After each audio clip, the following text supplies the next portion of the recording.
Tatlong most haunted places sa buong mundo.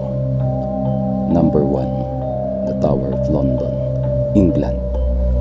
Sa puso ng London, nakatayo ang Tower of London. Isang libingan ng kasaysayan at kaluluwa.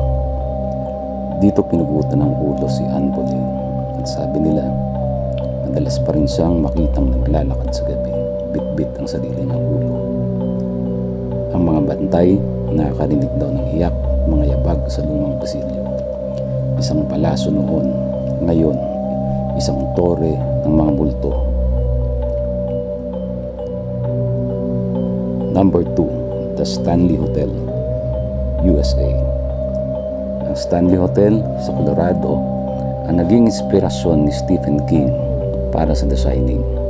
Sa kalagitnaan ng gabi, maririnig daw ang tunog ng piano kahit walang tumutugtog. May mga batang tumatawa sa mga pasilyo kahit walang bisita. At kung malakas ang loob mo, tumuloy ka ng room 217. Baka hindi ka na makalabas ng buhay.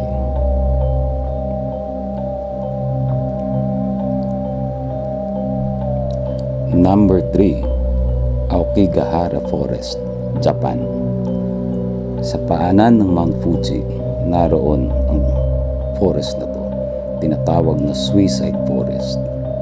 Tahimik, malamig, at parang may buhay ang mga bawat puno.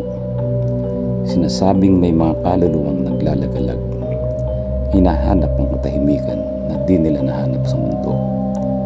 Isang kagubatang puno ng misteryo kung saan hindi lahat ng pumapasok ay nakalalabas pa ng buhay.